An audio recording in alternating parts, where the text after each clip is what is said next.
you're going to notice multiple star configurations. And I'm here to go on the record again. Please ignore this. This is just a old UFO trick, actually. Just a reflection off a window or a television with lighting to look like a big, huge mothership. See? I go this way and go that way, and now it's gone. Okay, so the real stuff, so you don't ever get fooled, won't move. And as you can see, here's the outline of the sun. Okay. But on really great occasions, you can see patterns of lights that are in some sort of formation or in some sort of constellation movement. Okay, that one. Okay, these guys are sequenced. Very, very constant. This is a consistent and constant formation of constellation. 2, 1, 1. You can see that a lot. Okay. As we go forward, those three want to get out of my camera frame pretty quickly, as you can see. I pan down just to kind of get a sense of the gravity of the situation.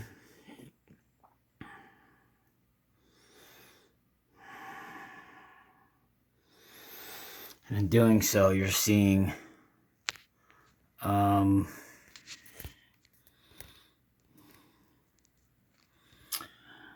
other formations of multiple light sequences. And this is an 83, 80, maybe a 75 to 80 optical zoom. And they're just flying by the moon. And they just can't wait to get out of there. And then as I pan down, oh, I missed something. I'm sorry. You're going to see another one come from the sun and poke out right over here. Okay. That was different from the other ones.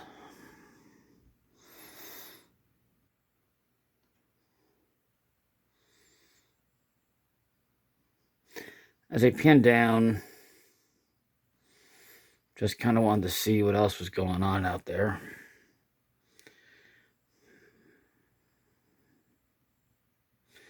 Yeah, not surprising.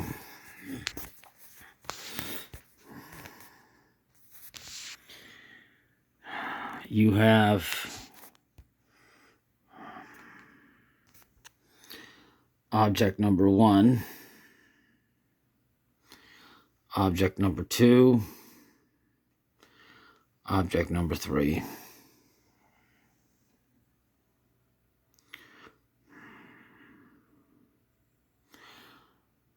Object 2 falls back into a formation. Third one widens out. This one does a triangle sequence. This is your traditional triangle sequence, okay? They go along and do their thing. Meanwhile, on top, of course, you can't see this simultaneously. I would have to back up and show you the activity above. Well, first off, you're going to have a lot of activity coming right there.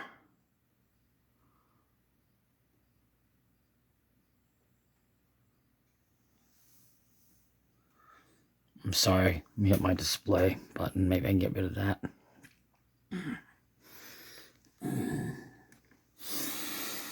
There it is.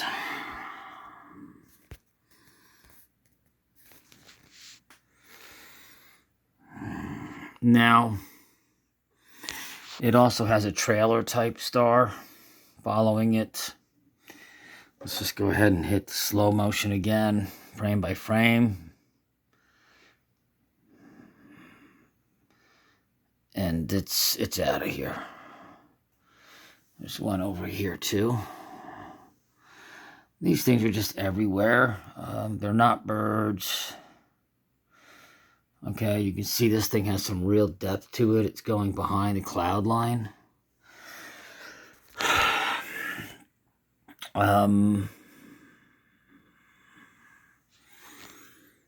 Here's another one.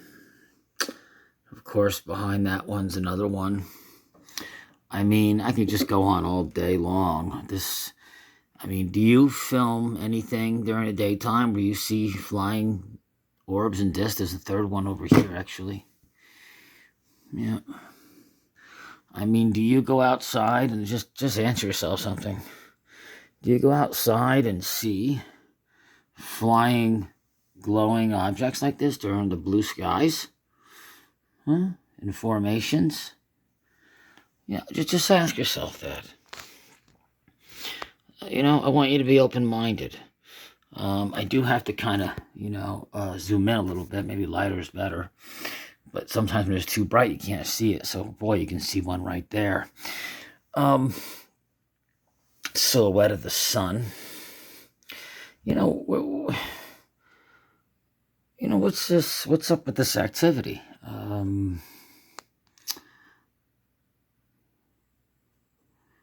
And of course,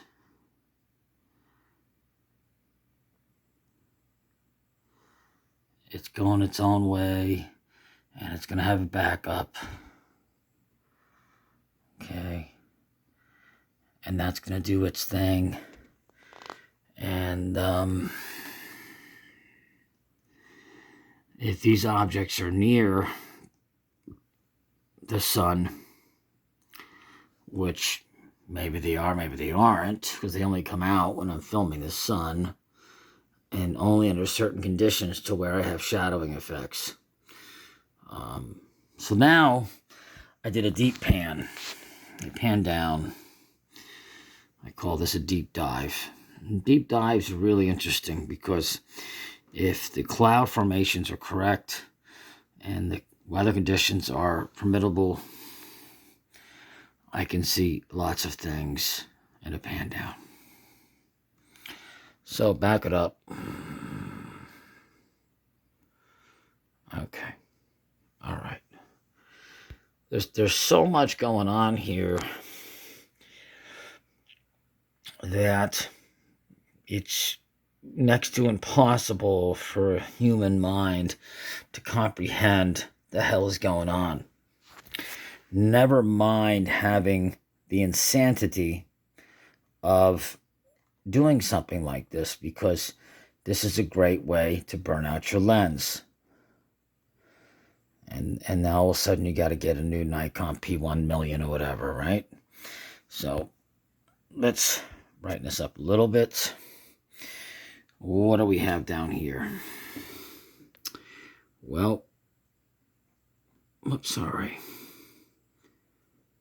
You have a pair of 2 orbs, discs, whatever, and then you have this one here. This is the 4-star lineup. Over here, you have another one that's coming in with its pair. A lot of mirroring going on here. A lot of mirroring and a lot of connection, energy connection. This is lots of stuff going on. If I could seen it in real time, I would have certainly zoomed in on this more often, or at that moment. But I didn't. And then, of course, you got activity down here. Okay. Again, you see the bright object here, and then a dull object mirroring it. I'm going to tell you, in the simulation, I think there's a shield. And there's a shield between, again, object, duller object behind it. So what that leads me to believe is that in this simulation, which is a 2-dimensional plane with 3-dimensional holographic imaging on top of the plane, And then fourth or fifth dimensional cosmo activity above, shape-shifting clouds, weather conditions, patterns, and formations. You've got all these things, but again, a mirroring. So it's like there's a cutoff point between this in our reality and this as potential to be in our reality. In essence, it could be also looked at as an entangled pair. Over here, you also have multiple objects, triangles, etc. Now going back to here.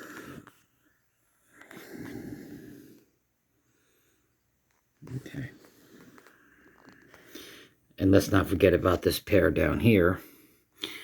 You know, these things are moving at speeds that would warp your mind. And as I pan down even more, things start to change. Some of them bunch up into a pair of three. 1, 2, 3. One isolates itself pretty bright. One gets close to the sun, closer to the sun. Solar flare activity, perhaps. You know, I'm not quite sure.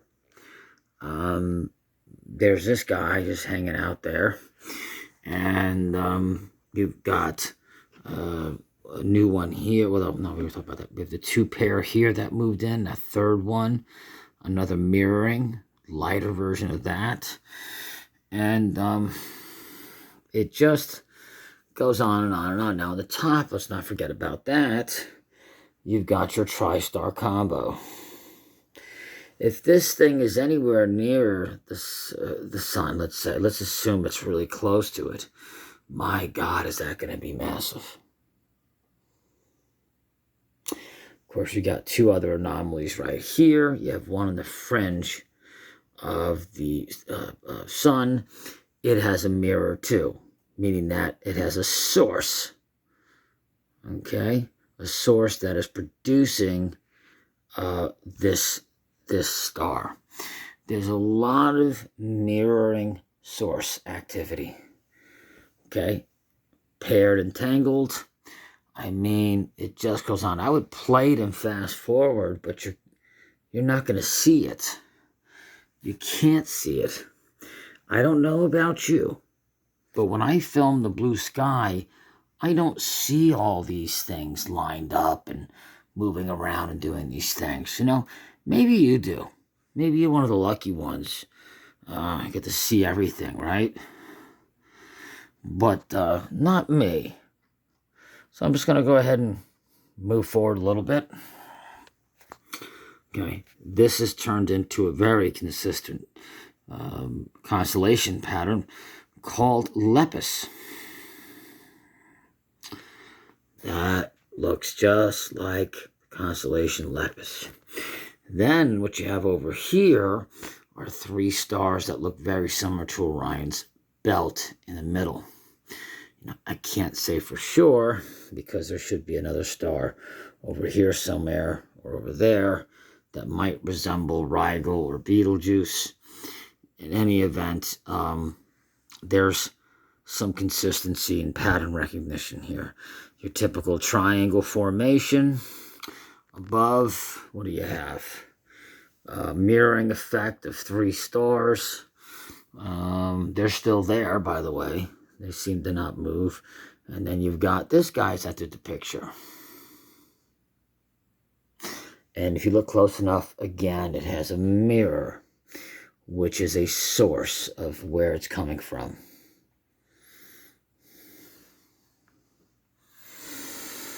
From a distance, you don't see any of this stuff.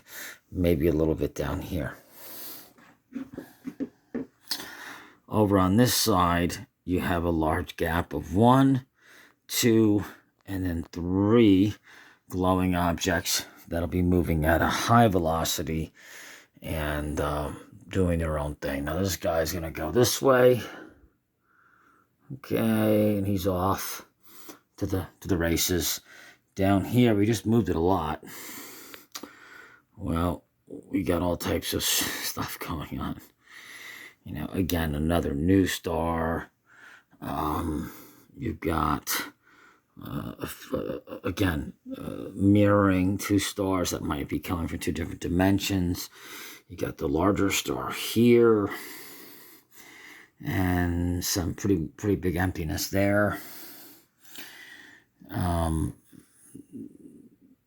You know, I do a lot of daytime filming, but I can't say with a straight face that I see as much as this stuff. Now, this is really fascinating because those are the objects that are known to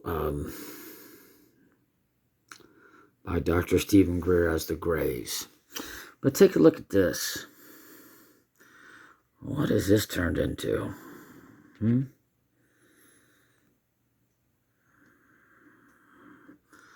It's just confusing, right?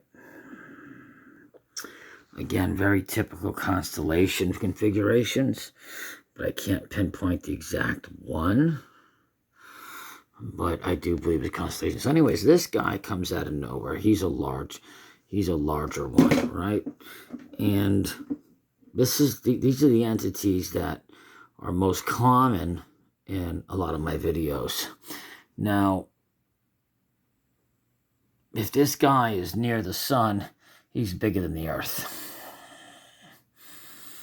based on scale. What's going on over here?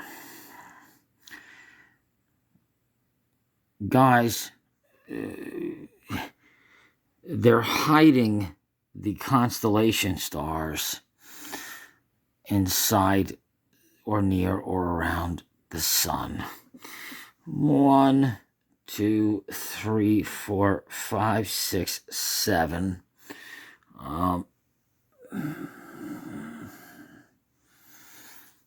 7, right? Okay. 8, 9, 10,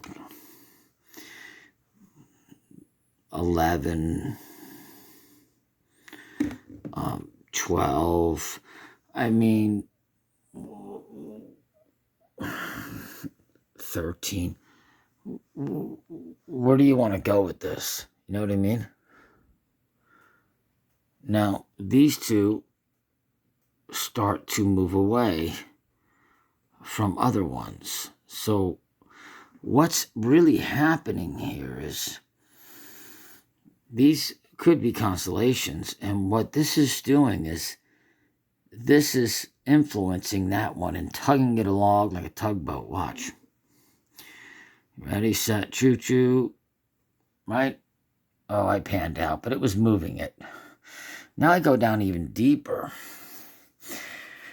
And you've got, again, star-like UFO conditions. These are different ones.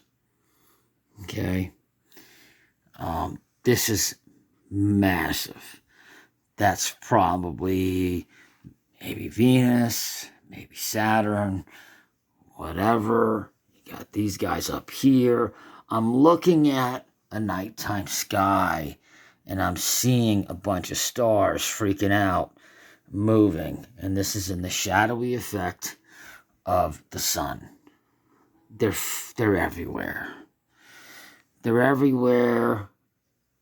Star. They're hidden inside the sun. Okay.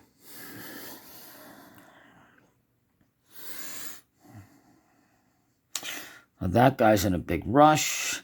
He's the one that's a massless entity, that's opaque, and that type of entity is going to move and do whatever it wants. This is very similar to what you would see at the STS-69 with the ultraviolet camera. All right. This is a decision maker entity. This is the entity that can control and manipulate matter. It can organize these other stars to move and do certain things. There is a craft that is bigger and more powerful than that that's behind the sun. Very hard to find. It's shaped similar to this, except it's spun this way. It's much larger, and it's spun into a letter C, and the C is facing towards you with two pointed ends. Okay, so stars, and we got star, and we got stars and stars. These are the things you have the beginning of a Big Dipper here. Okay, that's what you have. You have patterns that I recognize, and here we can. But why are these up there? What are they doing? Oh yeah, don't forget about these. And then you have other type of anomalies that are disc shaped. We can go on and on. So where do these two go? Well, I panned up, unfortunately, because I can't see these at the moment. So when I panned up, you got this little guy over here. You can barely even see. He's moving up. Actually, he's moving down, maybe. You've got 1, 2, 3, 4. It's a smaller set. All right, here's another set over here. 1, 2, 3, 4, 5, 6. It just doesn't stop. A new one down here. It's just never ending, and it's always associated with the sun under the right conditions, looking at the right moment, and having the patience to understand that these things are knowing they're being filmed and they're out of there and don't like it. This is frame by frame by frame. And so here is a secret that NASA knows, probably the military-industrial complex and a lot of other government agencies, is that they're hiding the stars that they put together, that they deconstruct, and that they organize just before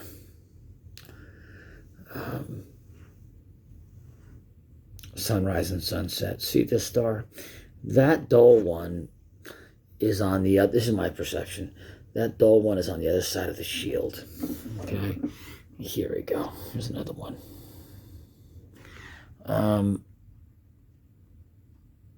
Okay, so I'm gonna leave it at this. There's a lot more I can show you. Massive center blob that only appears during panic mode. You've got a new set of 3 stars. What is that?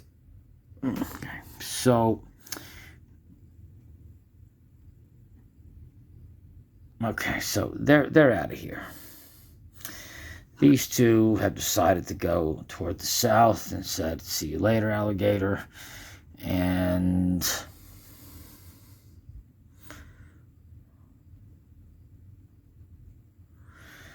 there is some wave activity.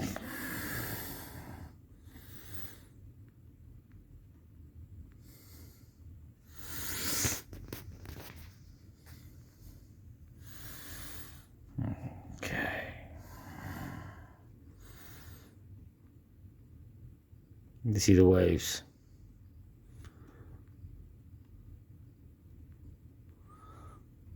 Wave activity.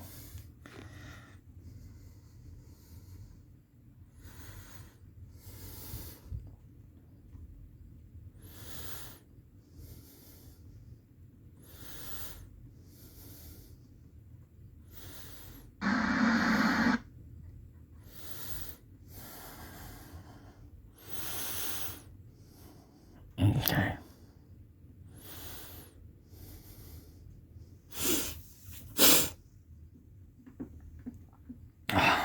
This is the jellyfish type of anomaly. These are 2 stars, but this is just one that's being mirrored. This guy I have to click. Now he's over here. Okay. Click. Click. Wait for this to go away. There. Click. Click.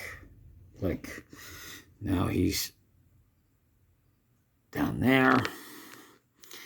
Click. Click. And now he's probably going to be out of the screen. I wish Nikon could have fixed this. But he's there.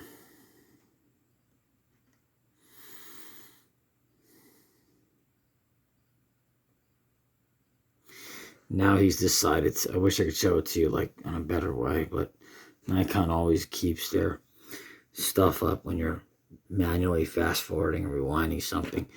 If this is near the sun, this thing is the size of the planet Earth. I don't know if it's going to bounce back up or not. I have no idea. Now you can assume it's probably going to be somewhere over here, and it's blending into the sun, shrinking in size. Okay. Oh, here's a new set of stars. No doubt in my mind, they don't move like these do, because these are the decision makers. They're hiding the stars behind the sun.